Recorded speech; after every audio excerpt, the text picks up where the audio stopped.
publish melalui media konvensional ataupun e-commerce ya. Ya. Feedback masyarakat seperti apa? Oke. Lihat Facebook. Itu Bali Digital Hub itu seperti apa? Itu clue-nya dulu ya. Oh, clue-nya dulu. Banyak gitu sebenarnya. Ya. Tapi nanti akan ini Pak ya, akan bisa diakses melalui mobile dan juga.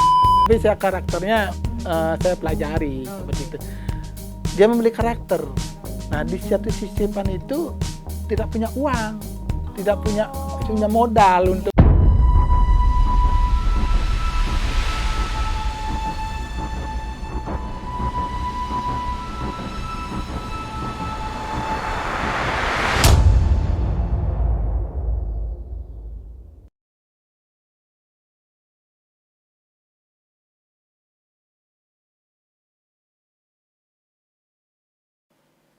Om Swastiastu, Assalamualaikum warahmatullahi wabarakatuh. Salam sejahtera, salam kebajikan, namo buddhaya, salam sehat bagi kita semua. Dan selamat datang kembali di podcast ASN Bali Bisa, Bali Bincang Santai, sebuah podcast di lingkungan pemerintahan Provinsi Bali buat kita-kita semuanya yang peduli dengan pemerintahan yang adaptif dan juga transparan. Saya Prama, hari ini akan menemani Bapak Ibu semua selama kurang lebih 1 jam ke depan di hari Rabu 6 Agustus di Bude Klion Ugu. Dan hari ini kita punya topik atau tema yang seru banget. Topiknya adalah keterbukaan informasi publik dan pengaduan masyarakat di era digital. Sebuah tema penting ya, karena sekarang ini kita hidup di zaman yang serba cepat, serba digital, serba transparan, dan tentunya semua masyarakat ingin tahu apa sih yang dilakukan oleh pemerintah dan bagaimana caranya menyuarakan aspirasi kita agar bisa didengar, agar bisa efektif gitu ya. Dan untuk itu sudah hadir bersama kita narasumber yang luar biasa. Beliau adalah Bapak Imade Sudiarte, seorang pranata humas ahli muda dari Dinas Komunikasi Informatika dan Statistik Provinsi Bali. Selamat pagi Bapak. Selamat pagi Mbak. Manggilnya Pak apa nih, Pak Made, Pak Sudiarte? Pak Made aja. Lebih akrab ya? Iya. Bapak apa kabar? Baik, sehat. Baik, sehat. Hari ini sudah ini belum scrolling news gitu Pak, scrolling berita. Makanan pagi kami itu berita. Berita ya? Iya. Oh, Setelah mantap. Berita, baru sarapan. Tapi kalau misalnya Pak Sudiarte nih, kalau Bapak pribadi lebih sering mengakses informasi publiknya lewat portal resmi pemerintah, media informasi apa yang ada websitenya gitu, atau lewat media sosial kayak Twitter atau apa sih namanya sekarang X ya, X. atau Instagram gitu. Lebih sering yang mana Pak? Lebih suka yang mana?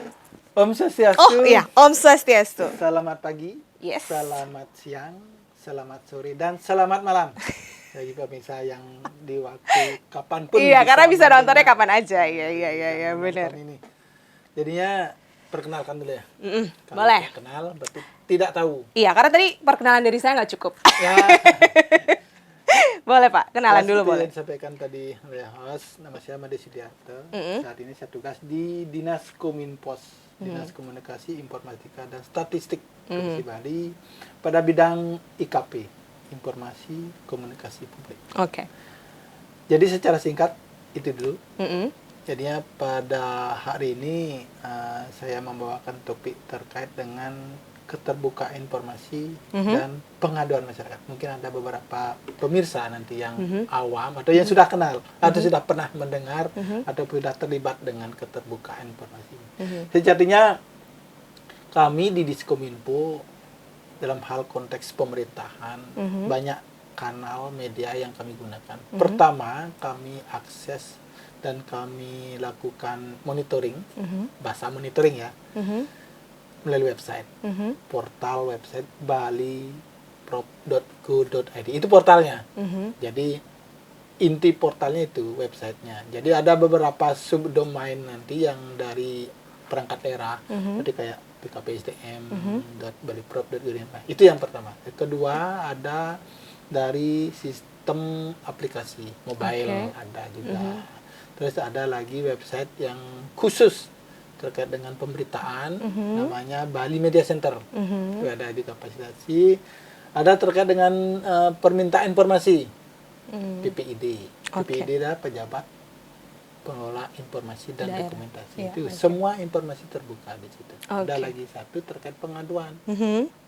lapor.go.id, layanan pengaduan masyarakat online. Oke. Nah, Itu. itu. Tapi kalau secara pribadi nih, Bapak, itu kan profesional ya, Ya. itu kerjaan. Kalau Bapak baru bangun gitu, sebelum sarapan katanya kan lihat-lihat berita tuh. Ya. Itu lebih sukanya biasanya lewat portal pemerintah resmi atau lebih sering juga scrolling di medsos?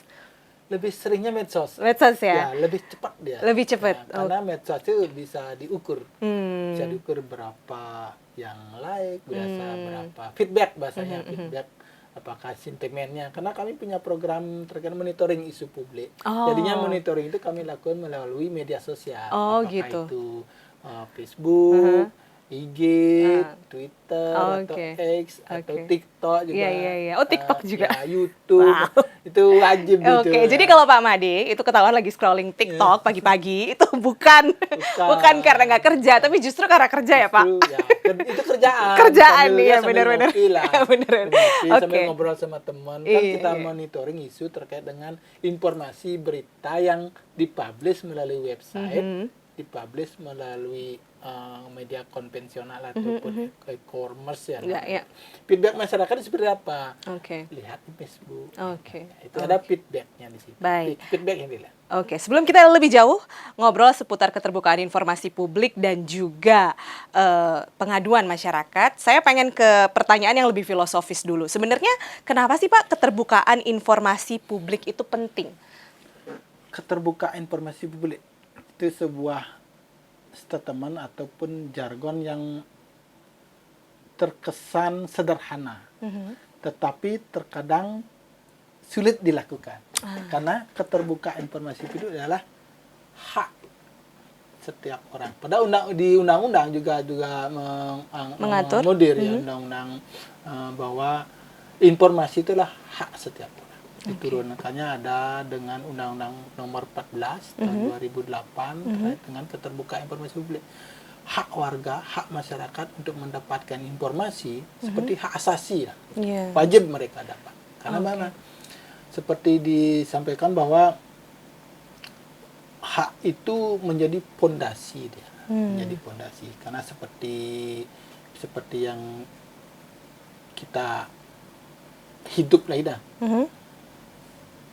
Demokrasi dengan informasi itu beririsan Oke. dan melekat. Demokrasi itu seperti tubuhnya. Oh, oke. Tubuh.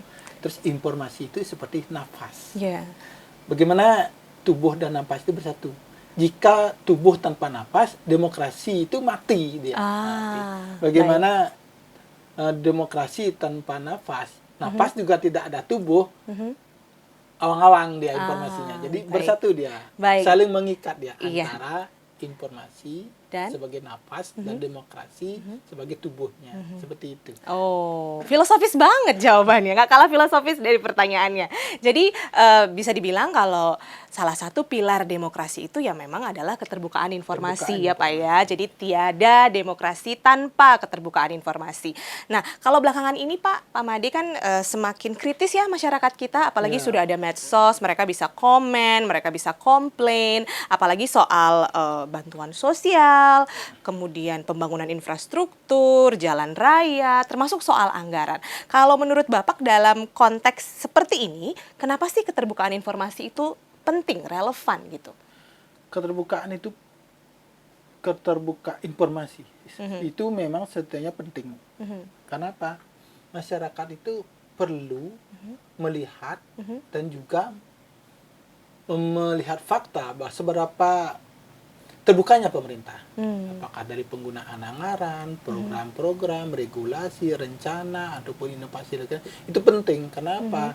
Keterbukaan itu menjadi sebuah alat, menjadi sebuah lokomotif pemerintah untuk membangun kepercayaan dari masyarakat. Semakin percaya masyarakat melalui keterbukaan, semakin trust itu masyarakat terkait dengan program pemerintah semakin dipercaya. Oh, uang saya digunakan untuk apa ya? Pajak saya digunakan untuk apa? Kok tidak ada informasi apa-apa seperti itu. Jadi informasi itu penting. Apakah melalui media-media yang, karena kan banyak sekali medianya. Saya analogikan lagi ya terkait trust ya dan kepercayaan. Kalau trust dan kepercayaan itu sebuah jembatan. Jadi kepercayaan itu jembatan, informasi itu jembatan. Jadi bila mana jembatan itu kokoh melalui keterbukaan informasi pemerintah, jadi masyarakat tidak ragu untuk menyeberang melalui jembatan itu. Percaya dia, saya percaya sama jembatan ini loh, saya akan selamat sampai tujuan, saya akan sampai sampai tujuan. Jadi dengan membangun kepercayaan, trust kepada masyarakat melalui keterbukaan informasi. Program-program jadi masyarakat tahu dia pemerintah menggunakan uang rakyat bebas pajak ya bahasanya, seperti ini pakai ini begini. Jadi terbuka dia, terbuka pemerintah di situ membangun kepercayaan melalui sebuah sistem. Sistemnya itu adalah bagaimana memberikan informasi kepada masyarakat, kepada halayak umum, sampai ke pelosok lah. Jadinya masyarakat itu tahu dia, tahu mereka digunakan seperti apa, di samping informasi-informasi yang lain. Baik, jadi memang kalau ada anggapan selama ini kan kalau di masyarakat kita tidak pungkiri bahwa seringkali masyarakat menganggap informasi itu sulit diakses. Utamanya informasi-informasi yang berhubungan dengan anggaran atau kebijakan gitu ya. Dan memang saat ini pemerintah Provinsi Bali sudah sangat terbuka ya Pak dengan informasi publiknya, sehingga diharapkan mampu meningkatkan trust atau kepercayaan masyarakat masyarakat Provinsi Bali sendiri. Nah, kalau sekarang Pak Made, kalau kita lihat berita gitu, kan banyak atau marak kasus-kasus korupsi yang terungkap. Dan menurut Bapak, bagaimana keterbukaan informasi bisa menjadi alat untuk mencegah sekaligus mendeteksi praktik-praktik ini, termasuk praktik yang mungkin tidak terlalu disorot ya, seperti maladministrasi sejak dini itu Pak. Apa tuh? Artinya keterbukaan informasi itu juga bisa mencegah korupsi. Bisa mencegah maladministrasi atau apalah namanya, sebagai istilah-istilah di media sosial kan banyak sekarang. Jadinya bagaimana jika pemerintah itu benar-benar membuka akses, membuka informasi kepada masyarakat, membuka semua data-data kepada masyarakat, tapi data dalam kutip ya, karena dalam sistem informasi itu ada yang mengatur. Keterbukaan itu ada informasi, daftar informasi publik, yang biasa kami sebutkan DIP, ada daftar informasi yang dikecualikan. Jadi ada yang memang tidak semua dibuka data itu. Betul. Ada yang juga ditutupi, bukan dalam artian menutupi tidak boleh diakses. Tapi kepentingannya untuk apa? Ya, terbatas gitu ya Pak ya? Terbatas bahasanya. Nah, bayangkan jika semua data itu terbuka tanda kutip juga ya, terkait dengan program disampaikan ke masyarakat, terkait dengan kegiatan, terkait dengan regulasi, terkait dengan juga inovasi. Jadi masyarakat melihat dia, oh ini kemarin kan di-upload, diinformasikan anggaran pendapatan belanja negara daerah segini, terus realisasinya segini, kan bisa dipantau oleh masyarakat. Jadi kemana lagi sisanya? Itu rule-nya, rule-nya. Kemana sisanya? Jadi masyarakat bisa memantau, bukan hanya pemerintah, badan audit, tapi masyarakat juga bisa memantau. Jadi informasi maupun data itu juga bisa digunakan bila terbuka oleh peneliti, oleh mahasiswa. Jadi kan bisa jadi melahirkan sebuah inovasi ataupun sebuah kritik positif kepada pemerintah. Jangan gini dong Pak, seperti ini dong, data Bapak seperti ini, program Pak seperti ini. Udah Pak, selesai, apakah sudah dijalankan Pak? Tapi hal yang positif dengan media-media resmi. Kanal-kanal kami juga banyak ada yang resmi, terkait dengan pengaduan, terkait dengan meminta informasi. Kami sudah sediakan banyak kanal yang kami sediakan. Jadinya konherennya dan juga dengan titik sambungnya saya bilang tadi, jembatan itu kuat, jadinya masyarakat percaya dengan mempercayai data informasi yang disampaikan oleh pemerintah, apakah itu pemerintah provinsi, apakah itu pemerintah kabupaten, kota, kalau bahasa hukumnya itu badan publik. Jadinya masyarakat itu aware dia, siapa mau cari data ini ada, mau cari data untuk penelitian ini ada, mau data inovasi ini ada. Jadi saya mau ngapain, dibuka datanya oleh pemerintah, seperti itu. Jadinya bisa meningkatkan dan juga bisa meningkatkan trust ya, Ya. mengurangi korupsi. Iya, bisa mendeteksi gitu ya, Pak ya. Tahu dia oleh Baik, masyarakat. baik. Dan tentunya hal ini juga keterbukaan informasi ini juga bisa membentuk budaya pemerintahan yang akuntabel ya, Pak ya. Ya, betul, Karena betul. semuanya ada, semuanya dibuka gitu. Tentunya daftar informasi publik yang memang boleh dibuka gitu kan, karena ada juga daftar informasi yang sifatnya hanya bisa diakses untuk kalangan terbatas gitu. Dia. Baik Bapak. Dan di zaman sekarang ini Pak semuanya serba cepat, serba online. Menurut Bapak bagaimana digitalisasi telah membuka jalan baru dalam menyebarkan informasi publik secara lebih efektif? Kan beda jauh dengan zaman dulu gitu Pak ya. Kalau sekarang kan semuanya serba digital, diharapkan juga informasi yang sampai ke masyarakat itu bisa lebih cepat, bisa lebih efektif gitu. Kalau sekarang gimana Pak dari Diskominfo? Kalau konteks teknologi, Nah. bicara teknologi kita kecil sekali ya, kelihatan. Kecil banget ya Pak? Kecil banget ya. Kenapa? Teknologi itu luas tanpa batas. Tanpa batas dalam artian semua informasi terkait dengan dunia ada dalam genggaman sekarang. Benar. Jadi dalam konteks ini pemerintah sudah memberikan peluang, memberikan ruang dan juga menggunakan sistem-sistem informasi yang qualified seperti sekarang smartphone. Bayangkan smartphone. Dulu kita meminta informasi ataupun berkonsultasi ke pemerintah harus ngantri. Benar. Jamnya tidak tepat. Kadang-kadang juga hari ini kita Cancel datang gitu ya, di Pak? cancel, belum bisa, Iya, pegawainya iya. nggak ada, nah, itu Iya, mamanya. iya. Nah, terus lagi satu sekarang sudah serba internet, serba digital. Iya. Kami di pemerintah provinsi ya, Kominfo dalam hari ini juga sudah memberikan pelayanan melalui aplikasi-aplikasi. Banyak sekali aplikasi yang dibuat dan disediakan kepada masyarakat. Salah satunya umpamanya satu terkait topik sekarang ini terbuka informasi publik. Kami punya open data, satu data dari Bali, satu data. Dari situ masyarakat bisa melihat program-program pemerintah, data-data qualified, valid dan benar. Nah, jadinya di situ juga di Bali satu data kita menempatkan sebuah informasi terkait dengan data sektoral juga ada seluruh Bali di situ. Jadi terintegrasi. Terintegrasi dia. Terus dari smartphone kami aplikasi juga banyak terkait dengan berbasis Android, iOS, ya, banyak. Tapi kalau pertanyaannya sederhana, bagaimana sih caranya masyarakat bisa tahu nama aplikasinya apa? Kalau misalnya untuk data ini pakai aplikasi ini, itu cari taunya di mana Pak? Saat ini Diskominfo sedang mengembangkan Digital Hub. Digital Hub. Kalau di pemerintahan itu yang tidak terbuka itu namanya SSO ya. SSO. Ya.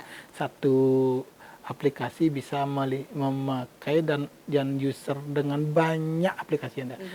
Bali Digital Hub namanya. Di situ banyak sekali informasi maupun aplikasi-aplikasi yang bisa dimanfaatkan digunakan sesuai kebutuhan.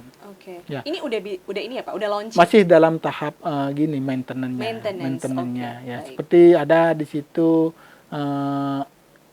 yang namanya Bali Melajah. Ya. Belajar virtual. Di situ banyak informasi belajar secara virtual. Terus dengan juga ada terkait dengan antrean juga ada di situ. Jadinya masyarakat cukup dengan satu portal, satu informasi yang banyak dapat terkait dengan pelayanan pemerintah. Pelayanan publiknya di situ. Nanti jika sudah di launching, mungkin bisa disampaikan di sini. Manfaatnya untuk itu Bali Digital Hub itu seperti apa? Itu clue-nya dulu ya. Banyak gitu sebenarnya. Ya. Tapi nanti akan ini Pak ya, akan bisa diakses melalui mobile dan juga komputer. Yang penting ada alatnya, ada internetnya. Baik. Jika punya HP tidak ada internetnya nggak bisa diakses. Yang penting itu. Benar. Dan kalau misalnya kita ngobrolin era digital, kan sekarang warga Bali sudah banyak sekali yang aktif di media sosial, ya Pak ya. Jadi kalau Diskominfo sendiri ini bagaimana memanfaatkan media sosial sebagai sarana keterbukaan informasi oleh pemerintah provinsi. Kita tahu Pemprov punya Instagram. Apa sih Pak namanya? Boleh dibocorin nggak? Kalau Pemprov itu Instagramnya Baliprov_Bali. Baliprov_Bali. Bali itu Instagramnya ya. Instagram. Itu kita boleh leave comment nggak sih Pak di situ? Kalau live comment tetap terbuka. Tetap terbuka ya. Karena itu media sarana untuk berinteraksi dengan masyarakat. Tapi kita tidak semua komen kita approve, tapi kan ada yang istilahnya akun palsu ya. Oh iya, benar, kita lihat benar. ini Fake account ya, gitu ya Pak fake ya. account. Dia komennya apakah kritik ataupun saran ataupun permintaan informasi, kita filter di situ. Kalau yang memang bisa kita counter, data kita miliki terkait dengan pemerintah, kita di situ ruangnya untuk berinteraksi dengan masyarakat tetap kita alihkan ke media resmi. Umpamanya salah satu permintaan informasi, dia minta ini di media sosial, silakan Bapak atau Ibu menggunakan portal kami, yaitu PPID atau Bali Satu Data. Di situ akan dilayani secara cepat. Ke situ arahnya. Tapi kita tidak berbalas pantun di situ, interaksi di situ. Jadi dia kan panjang jadinya. Kan bukan hanya antara user satu dan pemerintah saja di situ, ada banyak yang lihat. Nanti yang lain juga komen, melebar jadinya. Jadi kita batasi seperti itu untuk counternya. Tetap kita buka. Betul. Jadi Instagram ini bisa sebagai suatu pembuka jalan. Pembuka untuk jalan. Tahu Ya, sebaiknya channelnya kemana ya, gitu ya jika Pak. masyarakat belum tahu, Baik. kita gunakan seperti itu. Kita tidak a priori dengan media sosial. Tapi kita tidak melayani secara menyeluruh kayak TikTok, Ancik Chat gitu. Diarahkan ke saluran yang memang semestinya. Iya betul. Dan ini memang penting karena agar tidak terjadi misinformation gitu. Kalau misalnya nanti TikTok kan takutnya informasi yang disampaikan bukannya justru mencerahkan, justru menyesatkan gitu ya Pak ya. Betul. Kan ada juga masyarakat yang memang tidak murni ataupun oknum lah yang memang benar-benar ingin menggunakan itu kan cuma cari follower, cari ketenaran itu aja. Kadang-kadang emang lagi gabut aja. Biar rame aja gitu. Kadang-kadang emang nggak ada kerjaan aja gitu, iseng gitu ya Pak ya. Oke. Tadi sudah sempat disampaikan bahwa Bali berencana atau memang akan mengembangkan dan memang sudah sebenarnya konsep open data. Kalau sudah selama ini bagaimana sih Pak kita bisa memanfaatkannya dengan lebih optimal tadi? Seperti yang tadi Bapak bilang, kita harus kemana gitu?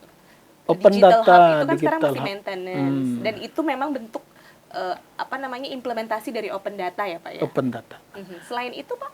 Lahirnya digital hub itu kan dari perkembangan teknologi dan juga animo masyarakat ya. Sama kalau saya analogikan seperti marketplace itu yang kayak situs jual beli. Sekali klik e-commerce itu banyak sekali. Itu konsepnya. Kami punya beberapa website dasarnya di situ ya. Sehingga lahirnya Bali Digital Hub. Satu website baliprov.go.id, Diskominfo dan juga yang lainnya ada OPD terkait dengan pelayanan publik ini terutama. Cara pemanfaatan. PPID dengan informasinya, pengaduan masyarakat, laporan lapornya, SP4 tinggal lapornya. Kita type, habis itu kita klik di Google gitu nanti keluar. Ada keluar, semua keluar kelihatan. Anda mau pakai apa? PPID Pemerintah Provinsi Bali PPID, gitu ya Pak. Contohnya. Pengaduan masyarakat melalui Span Lapor atau bukan sih Span Lapor.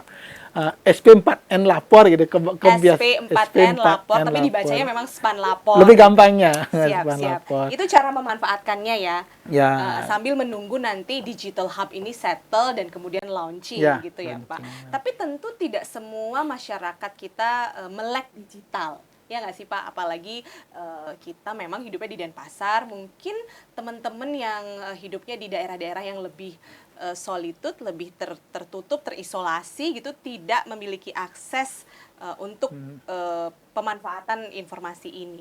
Menurut Bapak sampai saat ini, apa saja sih tantangan literasi digital di Bali, terutama bagi masyarakat di pedesaan dan juga masyarakat kita yang usianya lanjut, dan bagaimana solusinya? Ini yang penting. Ya. Seberapapun konteksnya pemerintah menyediakan sarana, prasarana, sistem maupun juga alat teknologinya, tetapi masyarakatnya belum melek.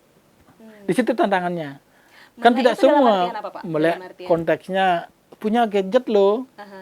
tapi hanya dipakai untuk nelpon dan WA. Atau nonton YouTube gitu. Ya, nonton YouTube. Tapi tak Oke. tahu itu manfaat gadget itu sangat luas, bisa untuk pakai mendatangkan uang, mendapatkan informasi yang benar, mengcounter informasi dan saat ini kan yang dipakai itu hanya untuk hiburan. Iya, iya, iya. Lebih banyak hiburannya. Untuk entertainment ya. Padahal itu bisa dipakai untuk mendatangkan, ya bahasanya apa, cuan ya. Cuan, Cuan. oke. Dan paling pentingnya pada konteks sekarang ini keterbukaan informasi itu mendapat informasi yang benar, Iya, valid, valid, akurat, ya, tidak termakan hoax. Hoax, ya. Pemerintah tantangannya di situ. Pemerintah melakukan salah satu strategi yaitu literasi digital.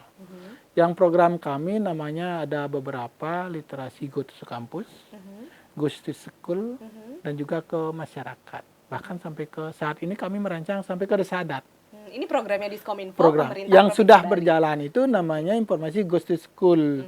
Kita ke SMA, SMK, jadi memberikan literasi pengetahuan. Literasi itu bukan hanya sebuah informasi saja, tapi praktek dia. Oh, langsung Langsung hand praktek on, ya. bagaimana menggunakan smartphone, bagaimana memanfaatkan media sosial biar tidak terkena hoax. Nah, kena hoax kan cuma membaca, tapi masalahnya dia sebagai penyebar hoax itu yang Iya, bahayanya. benar, Literasi itu pentingnya. Iya, iya, iya. Karena hanya dengan like dan juga share sudah dikategorikan sebagai penyebar hoax. Oh, Bahaya kan? Jadi tidak Padahal hanya kita share tidak ya, tahu. Pak, ya? Tidak hanya share, Pak. Berarti Tidak hanya like juga termasuk berarti menyetujui menyebarkan. kan, Oh, menyebarkan. iya, iya, Kan iya. kelihatan dia. Iya, iya, Semakin iya. banyak like, semakin terekspos gitu ya. expose dia. Exposure-nya Itu yang semakin tinggi. dicari oleh yang ingin menyebarkan hoax itu. Nah, itu ya kita literasi digital terutama generasi muda SMA. Ghost to Campus juga, jangan kalau Ghost to Campus kita mahasiswa dia tidak menjadi penyebar informasi. Terutama lagi kita ke desa. Rencana kita ke gini, kerjasama dengan bendesa adatnya. Sentral dari kemasyarakatan itu kan di desa. Iya. Desa yang punya kekuatan absolut itu kan di adat dia. Iya, betul. Nah, kita masuk ke situ, meliterasi sehingga prejuru maupun juga bendesa adat itu punya pengetahuan yang bisa disampaikan oleh kramonya. Kan dia yang punya power, dia yang punya kuasa untuk menginformasikan melalui forum-forum, parum-parum maupun juga rapat-rapat adat. Diselipkan, kita minta selipkan di situ.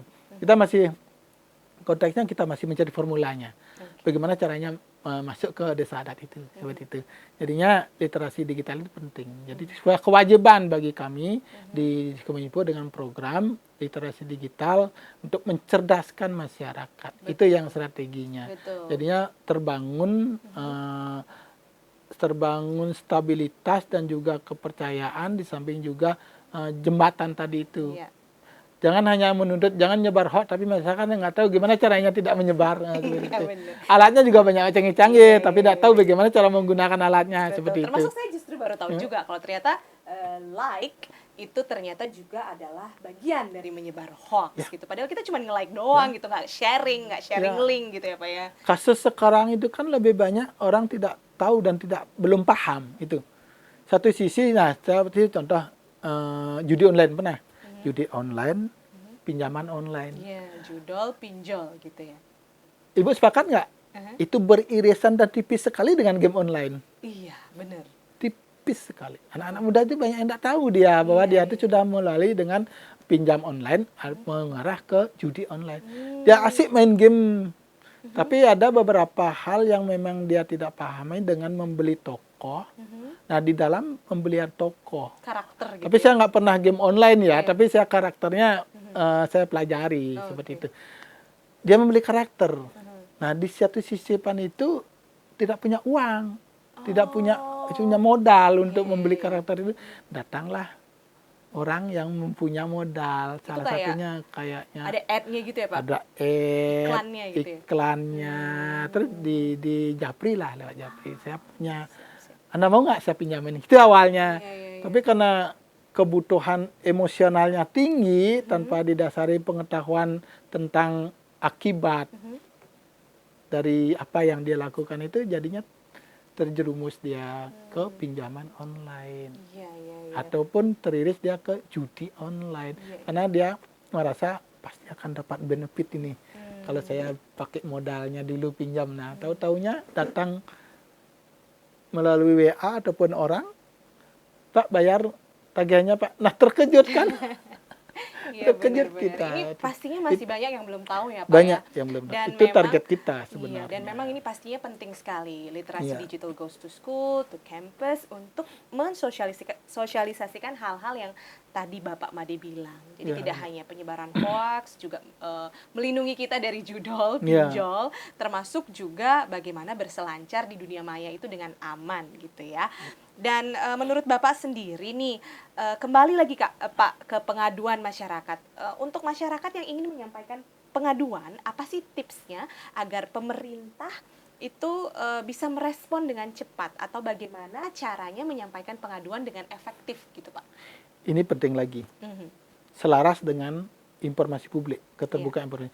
Jangan hanya kita tidak hanya memblunder dengan mengepost informasi ke masyarakat, tapi feedbacknya juga masyarakat kita layani jika memang dia melihat hal-hal yang tidak sesuai. Nah, bahasa tidak sesuai, tapi tidak sesuai bukan menurut dia. Saya tidak cocok nih saya lapor, tapi tidak sesuai dengan ketentuan ataupun Baik. informasi yang disampaikan melalui keterbukaan tadi. Iya, iya, iya. Nah, kami juga menyediakan kanalnya, Hmm. namanya SP4N Lapor. Itu tinggal di type ya Pak di Google ya, Ya, SP4N Lapor Pemerintah Provinsi Bali Ya, gitu ya. konteks website kami ada, namanya lapor.go.id, itu pelayanannya. Oke, Kalau di lapor.go.id. di portal gini juga, handphone juga ada berbasis iOS, lapor.go.id. Tinggal klik itu, download, juga bisa diaplikasikan, masukkan ID, pergunakan. Nah, konteks itu kami gunakan untuk mendekatkan diri kepada masyarakat. Oke. Biar tidak, di samping dia online, dia bisa juga melapor juga ya. Kita online dulu biar lebih cepat. Dan satu hal yang menjadi istimewanya adalah pengadu ataupun pelapor itu tidak dikenal. Kita tidak kenal, jadi nggak usah takut ya. nggak usah Nggak usah takut. takut. Mungkin, aduh saya takut nih soalnya saya kerjanya di pemerintahan Ya, gitu. Nanti ya. gimana karir gitu kan kalau misalnya Betul. melaporkan hal-hal yang agak-agak sensitif Ya. gitu Pak. Kami pun tidak tahu siapa yang melapor. Tapi ini sampai kan ya Pak kalau kita ngelapor itu sampai dibaca kan ya Udah Pak? sampai. Gininya analogi dan juga standar operasionalnya bukan di sini. Kita ada strukturnya Oke. terkait dengan pengadaan. Pusat punya kementerian. Oh, kementerian. Kementerian Dalam Negeri, Kementerian PNB, dan Kominfo bersinergi mereka bertiga itu. Pengaduan masyarakat itu tidak langsung ke kami, Oh. ke pusat dulu. Ke pusat dulu. Ya, pusat mengarahkan sesuai dengan Oh, konteksnya. difilter nanti Difilter. sesuai konteks. Ya, di situ dia, karena pengadunya mungkin dia anonim ataupun tidak ingin diketahui identitasnya, hanya di mereka yang tahu. Oh. Kita pemerintah nggak tahu di pusat siapa itu orangnya.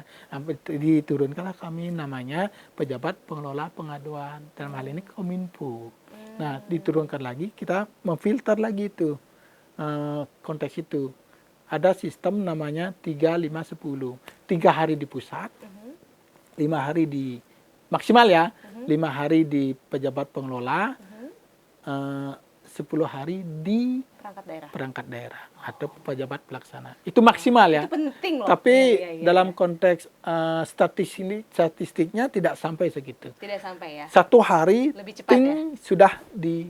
Oke. Kebetulan yang adminnya, Oh. aja yang tahu. Ini Iya. dari rekapan kementerian itu Bali paling lambat 2 hari. Wah, keren respon. sekali. 2 Oke. hari. Sehingga Bali itu dari tahun 2023-2024 menjadi pilot project dan juga Pilot mendapatkan project. penghargaan terbaik se-Indonesia. Wah, 2023-2024 terbaik. Berarti nggak usah sanksi ya Nggak usah Bapak Ibu, sanksi. nggak usah ragu. Pasti direspon dengan cepat. Iya, bahwa aduh kalau saya nulis-nulis gini nih ngefek nggak sih gitu, atau nyampe nggak sih, atau cuma nanti dibales apa sih automated reply gitu Ya. kan Pak biasanya. Dan itu bisa dilihat oleh yang lain karena open data dia pengaduan itu. Jadinya dari oke. suksesnya apa yang diadukan selesai terlihat di situ. Kemarin kayak di Tabanan, jalan rusak di Baju, dari Peguyangan sampai ke Petang itu kan rusak. Ada yang mengadu, ditindaklanjuti. Sekarang udah mulus. Iya, iya. Jadi tadi itu penting. Ya penerangan jalan seperti Iya, itu. iya, iya. Tapi 3, jangan 5, mengadu 10. tidak punya uang aja. 3, 5, 10 itu tadi penting ya Pak, Ya. agar masyarakat juga memahami bagaimana alur pelaporan itu. Jadi nggak ujuk-ujuk langsung saya udah lapor dari jauh-jauh. Jadi memang di kementerian dulu Bapak Ibu, baru kemudian di pemerintah daerah, dalam hal ini di Deskominfo yang memfilter, baru kemudian sampaikan ke perangkat daerah yang membidangi masalah itu gitu ya. Kita diawasi ombudsman. Diawasi ombudsman juga. Kalau lebih dari situ ya ombudsman bergerak. Gimana ini? Digetok. Iya. Atau mungkin kalau Bapak Ibu ketemu di jalan sama Bapak ini, diinget dulu wajahnya, boleh langsung Bapak gitu, langsung adu cepet. Langsung juga datang. Langsung juga datang Diterima. boleh. Oke, baik.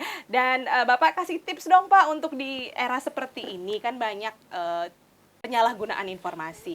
Bagaimana sih kita sebagai warga itu biar bisa lebih bijak, lebih kritis dalam menyerap dan menggunakan informasi publik, Pak? Yang pertama ada sistemnya bahasa jargon ya. Lihat, amati, filter, share. Think before sharing. Oke. Berpikir dulu, think before sharing. Apakah ini qualified informasinya? Dari sumbernya dari mana dia seperti itu. Kita harus berpikir bijak dengan itu. Apakah ini berpengaruh? Apa yang saya lakukan ini berpengaruh nggak nantinya terhadap diri saya sendiri dan juga orang lain, bahkan keluarga. Satu hal contoh yang bisa membahayakan diri itu adalah ada informasi hoax terkait dengan bantuan tunai seperti itu. Langsung komen ataupun like, oh benar, bagus nih saya kasih informasi saudara saya lah, di share. Nah, itu padahal itu informasi hoax. Cari datanya dulu, informasinya dulu, kompilasi dulu, sumbernya siapa. Nah itu, jadi bisa melalui website dan juga pelayanan di kami. Melalui PPID sampaikan, apakah ini benar informasi ini? Tolong dong informasikan saya data yang benar seperti apa. Pasti kami respon seperti itu. Pasti kami respon. Jadi caranya tadi adalah think before sharing. Iya, jadi biasanya tuh judulnya menarik, clickbait gitu ya Pak, diklik ternyata cuman basa-basi gitu. Ciri-cirinya itu gitu. gampang diingat loh. Gampang diingat. Dia pasti menggunakan font yang tebal. Font tebal, bold, tulisannya besar. Itu biasanya. Itu psikologis juga nggak sih Pak? Biar ini. Ya, itu triknya mereka. Ayo, sebarkan, viralkan. Nah, itu ajakan biasanya dia. Biasanya di grup-grup WA itu Pak paling sering, WA keluarga terutama. Itulah. Itu juga sebagai, walaupun itu penyebar hoax silent ya di WAG, tetapi itu berbahaya juga. Jika kita lakukan, lalu kita percayai bahwa itu informasi benar. Kita sampaikan ke anak. Kita sampaikan ke orang tua yang nggak tahu. Berbondong-bondong mereka mencari informasi itu, padahal itu informasi hoax. Kita juga merasa bersalah kan. Jadinya di informasi yang paling cepat menyebar itu di WAG itu dah. Iya benar Pak. Ambil copot di media sosial biar tampil pertama ya, biar menginformasi. Itu kan karakter netizen deh. Saya yang pertama menyebarkan, gitu. Saya yang pertama yang tahu deh. Saya sebar. Nah itu padahal itu bahaya. Menang mereka, semakin viral, semakin banyak followernya, mereka yang dapat. Karena sekarang media sosial itu di samping sebagai media informasi, juga sebagai media untuk mendapatkan ketenaran, mendapatkan uang. Kan itu yang miris. Ingin tenar, ingin dapat uang cepat dengan cara yang kurang bagus. Dan juga melanggar hukum, itu masalahnya. Betul. Oke Pak Made, kita sudah hampir sampai di penghujung acara. Saya pengen Bapak menyampaikan pesan untuk closing kita nih, untuk para ASN dan juga masyarakat umum yang sedang menonton, agar bisa ikut berperan dalam membangun pemerintahan yang transparan dan akuntabel. Boleh Pak, mungkin? Boleh. Langsung? Terima kasih, tidak terasa Keterbukaan informasi itu dan juga terkait dengan pengelolaan pengaduan bukan hanya menjadi kewajiban dan tanggung jawab pemerintah. Jadi menjadi tanggung jawab kita semua, lapisan masyarakat, mengontrol, mengawasi, dan juga mengkritik secara positif kebijakan-kebijakan pemerintah melalui kanal maupun melalui media-media resmi pemerintah yang sudah disediakan. Seperti itu. Ingat, ya, informasi itu adalah sebuah kekuatan. Betul. Kekuatan, benar kan? Ya. Pengaduan itu adalah sebuah suara kita. Betul. Jadinya, mari kita manfaatkan era digital ini untuk mendapatkan informasi yang benar dan juga mengadu ataupun mengkritik pada saluran yang tepat. Begitu. Demikian, Mbak. Oke, baik kalau begitu. Terima kasih banyak Pak Made sudah sharing, sudah kasih tahu banyak tips, kasih tahu banyak pencerahan-pencerahan yang sebelumnya kita memang nggak pernah tahu gitu ya. Buruk sekali literasi digitalnya ternyata. Literasi digital saya ya. Jadi kita akan ketemu lagi di episode-episode selanjutnya. Jangan lupa nanti seperti yang tadi Pak Made bilang, follow-nya akun resmi ya. Akun resminya pemerintah Provinsi Bali, media sosial resminya pemerintah Provinsi Bali, dan tentunya nantikan episode-episode menarik berikutnya. Saya Prama akan pamit dulu untuk episode ini. Jangan lupa teman-teman minta share, like, dan komennya, dan mudah-mudahan episode kali ini bermanfaat bagi kita semua. Saya tutup dengan Parama Santi. Om Santi, Santi, Santi, Om. Wassalamualaikum warahmatullahi wabarakatuh. Bye.